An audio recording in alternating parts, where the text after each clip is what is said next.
So hello friends, स्वागत करता हूं आप सबका रिवाइव कोडिंग में।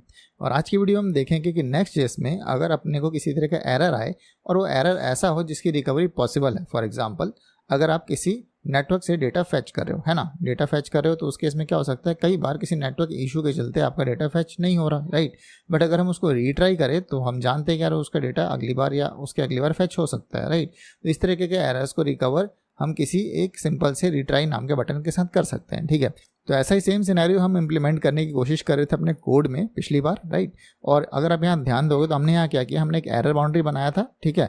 और ये एरर बाउंड्री बेसिकली कर क्या रहा था, ये एरर बाउंड्री ये काम कर रहा था कि हमको इस जगह पर अगर मेरे इस प्रोडक्ट्स नाम के सेक्शन के अंदर, इस प्रोडक्ट आईडी के अंदर किसी तरह का एरर जनरेट हो रहा है, ठीक है, तो वो क्या करता था, इसको यहाँ कैप्चर कर लेता था और कैप्चर करने के बाद हम इसको पी टैग के अंदर दिखाते थे, राइट। सिंपल। अगर आपने नहीं देखी पिछली वीडियो तो यार प्लीज़ जाके पहले उस वीडियो को देख लेना, ठीक है। तो हम यहाँ यूज़ कर रहे थे इस रीसेट नाम के फंक्शन का, जो हमें खुद नेक्स्ट प्रोवाइड करता है, राइट। और ये अपने को कहाँ मिलता है, अपने को error.tsx फाइल के अंदर मिलता है एज इन प्रॉप्स, राइट। हम इसका यूज़ कर रहे थे कि हम अपना एरर को रिकवर कर पाएँ, ओके। बट यहाँ क्या अपने को कल इशू आ रहा था कि हम इस एरर को रिकवर कर नहीं पा रहे थे। तो सबसे पहले एक काम करते हैं, एरर जनरेट कर लेते हैं और साथ में हम अपना कंसोल भी ओपन कर लेते हैं, ठीक है। तो अभी क्योंकि रैंडम की वैल्यू 3 है, ठीक, और एरर जनरेट होने के लिए क्या होना चाहिए था, हमारा कंडीशन हमारा ये था कि जो रैंडम नंबर जनरेट हो रहा है उसकी वैल्यू 0 होनी चाहिए, राइट। तो एक काम करते हैं, इसको 2-4 बार रिफ्रेश कर लेते हैं ताकि ये जो रैंडम की वैल्यू 0 हो जाए और इससे हमारा यहाँ एरर जनरेट हो जाए, राइट। तो मैं 2-3 बार इसको रिफ्रेश कर लेता हूँ, राइट। तो हमारे एरर ट्रिगर हो गया और अब यहाँ ध्यान से देखोगे तो हमारा रैंडम की वैल्यू 0 हो गई, ठीक है।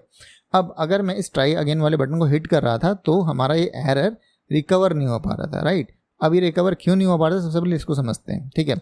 अब सबसे पहले तो आप ये देखो, ये जो मेरा page.tsx नाम का कंपोनेंट है ना, ये मेरा एक सर्वर साइड कंपोनेंट है, राइट। ये मेरा एक सर्वर साइड कंपोनेंट है, राइट। और जब मैं इस ट्राई अगेन के बटन को बार बार हिट कर रहा हूँ, फॉर एग्जाम्पल मैं पहली बार हिट करता हूँ, ठीक है, देखो एरर दोबारा जनरेट हो गया, दूसरी बार हिट करता हूँ एरर दोबारा जनरेट हुआ, तीसरी बार हिट करता हूँ एरर दोबारा जनरेट हुआ, ठीक है। बट अगर आप यहाँ ध्यान से देखोगे तो ये जो रैंडम इक्वल्स टू 0 जो मेरे को कंसोल होना चाहिए था, कहाँ से कंसोल होना चाहिए था, इस page.tsx से, ये बार बार कंसोल हो नहीं रहा, ठीक है। इसका क्या मतलब है, इसका सीधा सा मतलब ये है कि ये जो मेरा सर्वर कंपोनेंट है, ठीक है, ये रेंडर नहीं हो रहा बार बार, ठीक है। जब मैं ट्राई अगेन पे बार बार क्लिक कर रहा हूँ, ठीक है, एक बार क्लिक किया, 2 बार क्लिक किया, 3 बार क्लिक किया, तो इन तीनों ही बार मेरा जो ये पेज है ना, सर्वर साइड कंपोनेंट, ठीक है, ये दोबारा बार बार रेंडर नहीं हो रहा, ठीक है। क्योंकि अगर बार बार रेंडर हो रहा होता तो ये जो मैंने रैंडम वैल्यू कंसोल कराई होती ना, तो ये इसको बार बार यहाँ प्रिंट कर रहा होता, ठीक है। तो ऐसा तो हो नहीं रहा। अब ऐसा क्यों नहीं हो रहा, क्योंकि अगर आप इस error.tsx फाइल को देखोगे तो ये हमारा क्लाइंट साइड कंपोनेंट है, राइट। अभी जो क्लाइंट साइड कंपोनेंट है ये खुद को तो री रेंडर कर पा रहा है, बट इस सर्वर साइड जो मेरा कंपोनेंट होता है इसको दोबारा से री रेंडर नहीं कर पा रहा, ठीक है। बट जनरली अगर क्लाइंट साइड कंपोनेंट अगर ये होता तो ये दोबारा से री रेंडर कर जाता और मेरा एरर फिक्स हो जाता, ठीक है। बट इस केस में नहीं हो रहा, ठीक।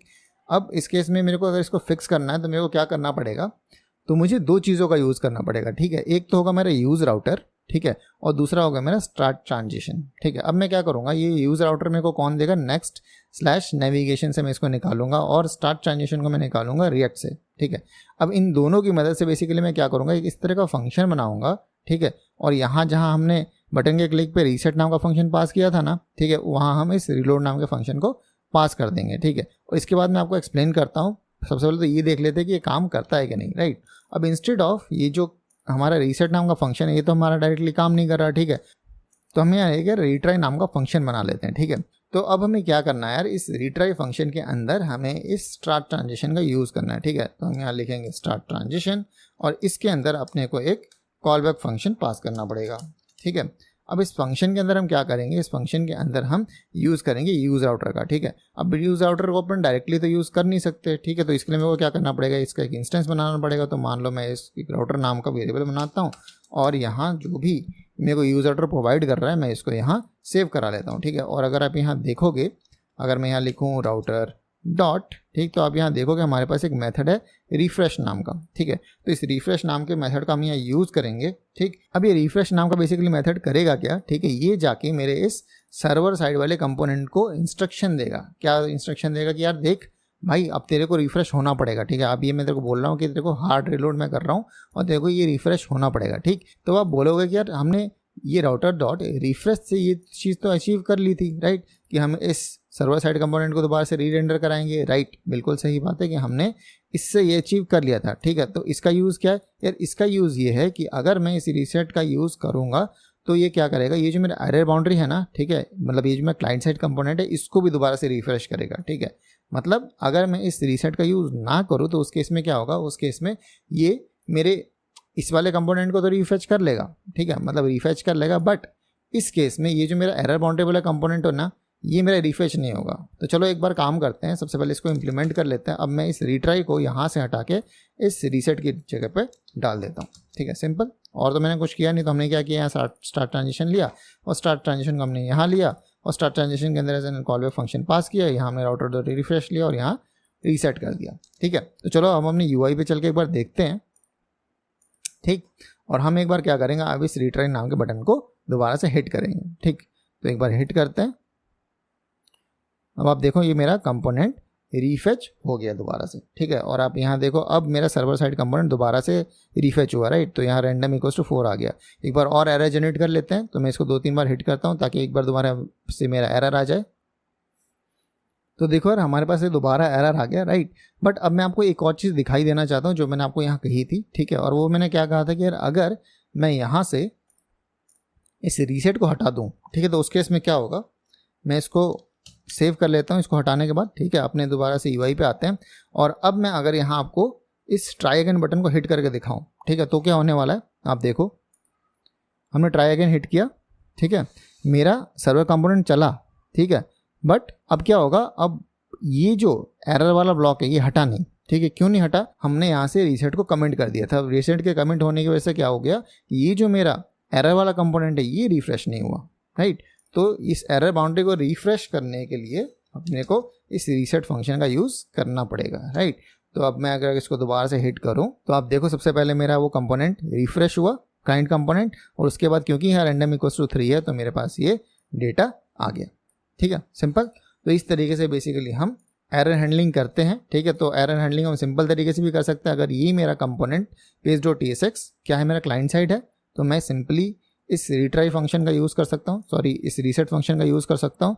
और अगर मेरा ये सर्वर साइड कंपोनेंट है तो उस केस में मेरे को क्या करना पड़ेगा, मेरे को इस तरीके का अरेंजमेंट करना पड़ेगा, ठीक है। अब आप बोलोगे यार स्टार्ट ट्रांजिशन का क्या यूज़ है, तो स्टार्ट ट्रांजिशन का बेसिकली यूज़ ये है कि ये इस पूरे ट्रांजिशन को स्मूथ तरीके से लेके जाए, ठीक है।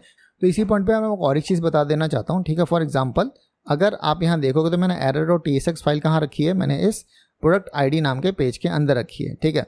तो अगर इस error.tsx को मैंने यहाँ रखा है और एरर इस प्रोडक्ट वाले पेज के अंदर आ गया, ठीक है, अगर इस प्रोडक्ट वाले पेज के अंदर किसी तरह का एरर आया है तो ध्यान देना ये जो error.tsx फाइल है ये यहाँ काम नहीं करेगी, ठीक है। जबकि अगर मैं इस सेम error.tsx फाइल हटा के इस प्रोडक्ट नाम के फाइल के अंदर डाल दूँ, ठीक, इसको मूव कर देते हैं, तो अब अगर आप देखोगे तो ये error.tsx कहाँ आ गया, ये आ गया मेरा इस प्रोडक्ट वाले लेवल पे, ठीक है। तो अगर अब इस प्रोडक्ट वाले लेवल पे भी किसी तरह का एरर आएगा तो भी ये उसको ट्रैक करेगा, और अगर इस प्रोडक्ट आईडी के अंदर कोई भी एरर आएगा तो भी उसको ट्रैक करेगा। अगर मैं इसी error.tsx नाम की फाइल को हटा के इसको बाहर कर दूँ, ठीक है, रूट पे कर दूँ, फॉर एग्जांपल मैं इसको हटाता हूँ और ये रूट पे लेके आ जाता हूँ, ठीक है। इसको मूव करते हैं, तो अब इस केस में अगर आप देखोगे तो ये error.tsx फाइल कहाँ आ गया, रूट पे आ गया, ठीक है।